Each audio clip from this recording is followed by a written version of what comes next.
あ、どうもこんにちは。あの、いきなりですが、YouTube にはね、いろいろあるじゃないですか。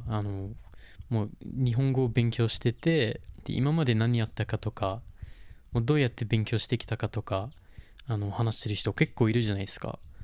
そう。僕も時々見て、なんか面白いな、なんか僕も作ってみたいなって思って、この動画を作ってるわけですね。はい。あのーじゃあ早速本題に入りましょうか。Hello everyone. Today I plan to talk about my almost 5 years of learning Japanese with immersion, what I've learned from it, some things I regret, and what sort of results one can expect to achieve using this approach. I'll do my best to keep it concise and to the point without sacrificing too many important details. I first decided to try immersion learning in mid-2018 after discovering alljapaneseallthetime.com and reading through the table of contents. At this point, I could already read basic Japanese, having completed remembering the kanji and made many sentence flashcards in Anki, and having used cross-translations of short stories. However, my listening was absolute rubbish. Despite being able to understand, or at least get the gist of, many written articles I read on the internet, I couldn't even understand the most basic speech when it came to listening. Sure, I could pick out basic words, but in regards to comprehension, even simple clear-spoken Japanese proved out of my grasp. It was total gibberish. Having read the table of contents, I was inspired to try the headphones in 24/7 thing, which is basically having your earphones in playing your target language all day, even when you're not actively paying attention. It turns out I wasn't devoted enough, or reckless enough I should say, to listen a full 24 hours a day, but I nonetheless managed to get a good 5 or 6 hours or so of background listening. In the space of about 6 months, I went from being able to pick out some simple words to being able to follow along to most YouTube videos and some podcasts, even if I was still missing much detail and nuance. Around November 2018, I totally stopped wearing headphones as they were starting to give me headaches, but I nevertheless continued to play Japanese through the speakers in my car and in my bedroom whenever I could. Around the beginning of 2019, I became quite busy with work, study, and other things, so my amount of listening immersion dropped to under an hour most days. This changed when, in August, I began living alone and thus had more time to dedicate to immersion. Around this time, I mostly stopped watching non-Japanese films, with the occasional exception every few weeks or so, and was actively consuming Japanese media, mostly dramas and YouTube videos, for 2 to 3 hours every day. In December 2019, I took and passed the JLPT N1. I was scheduled to study abroad in Tokyo at the start of April 2020, so from roughly the start of 2020, during the summer holiday break from university, I started immersing more intensely to prepare for my study abroad. Although my study abroad plans fell through, I continued this period of intense immersion for roughly 5 to 6 months. I was averaging just under 5 hours a day, and some days I would even get up to 8 hours, though that was quite a rare occurrence. During this time, the majority of my immersion came from listening to YouTube and podcasts while doing other things such as walking and housework. Maybe only around 2 hours on average came from sitting down and actively watching something. I also stopped my reading immersion during this period to solely focus on my listening. I only started reading Japanese books again recently last year. From mid-2020 onwards, I just kept immersing when I could, mostly listening to podcasts while walking and watching films and TV dramas when I was in the mood. These days, although I try to get in at least an hour or two listening a day, I'm not as committed, and I also watch plenty of non-Japanese films and read many English language books. Working full-time since last year has also made it harder to get in as many hours, but I'm not too concerned. Now, I'll give a brief rundown of my current ability in each of the 4 skills: listening, speaking, reading, and writing. Listening. At the current stage, most of the podcasts I listen to feel like I'm listening to English, in that I understand almost everything and don't have to put in much effort to understand it. When I watch YouTube, at least the content I enjoy watching, it feels the same.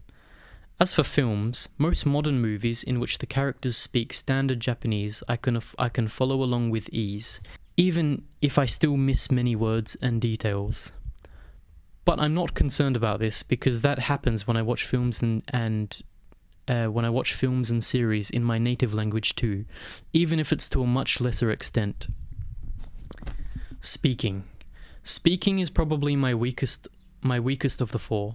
I only started regularly speaking from around September 2021, and even then it was only a couple of hours once or twice a week with some people I know from HelloTalk. However, even from those few hours a week, I've seen vast improvements in my speaking. I've gone from sounding like a stammering complete fucking idiot to, well, still sounding like an idiot, but at least an idiot who can get his thoughts across in a somewhat coherent manner, albeit with some awkward stops, pauses, and silences. I regret not speaking earlier, as I know I would be a far more fluent speaker now had I done so. Unfortunately, for the longest time, I was discouraged from speaking by the output phobia that was prevalent in the immersion learning community.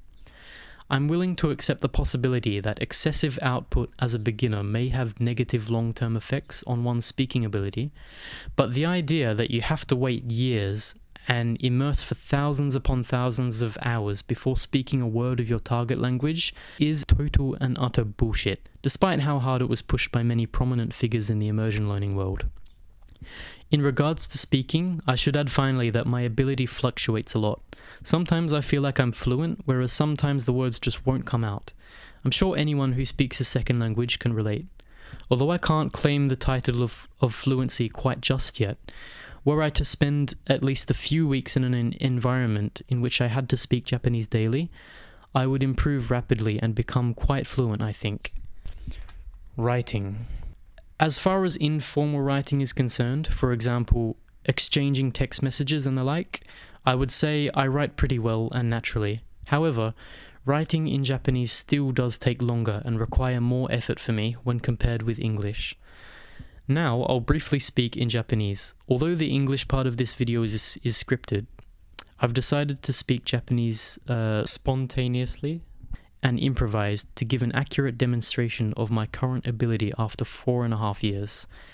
And I don't claim to be perfect or even particularly that good, but I'm confident that I will keep improving with more practice over the next few years or so. はい、今から日本語を話します。はい、ちょっと皆さんちょっと緊張してるんですけど、やっぱりまあどんぐらいなんかどれだけの人がこれを見てるかわかんないんですけど、ちょっと人前で話すのはね、ちょっと恥ずかしいですよね。そう、でも頑張っていきたいと思います。はい。まずはですね、この動画を見てる人はもうすでに気づいたと思いますけど、ここは日本ではないですね、この映像。はい。日本じゃないんですよね。実はね、今タイに住んでて、ここはタイのバンコクですね。はい、近くの公園にちょっと行って、この映像を撮ってるんですけど、撮ってたんですけど、そうですね。で、なぜ今タイにいるかっていうと、実際日本に行きたかったんですけどね。そう。もともと日本にすごく行きたかったんですけど、そのコロナがあって、もうなかなか行けなくて、で、その代わりにタイに来ましたっていう感じですね。はい。で、そう、ここ何ヶ月間、英語の先生やってて、で、ちょっとずつお金を貯めて、で、なんだろう、機会があればね、そう、日本に行って住んでみたいなっていう気持ちは、今も変わらなくて、そう、いつかやってみたいと思ってるんですけど、今はちょっと難しいですよね。はい。だからもうちょっと待たなきゃいけないなって思ってます。はい。でも別に不満もないんですよね。タイって結構なんか楽しくって悪くないから、そう、このままなんかタイに残ってもいいかなっていう風にも思ってますね。はい。じゃあこれ以上あんまり話すことなくて、ここで終わりにしようかな。はい。じゃあ皆さん視聴してくれてありがとうございます。はい。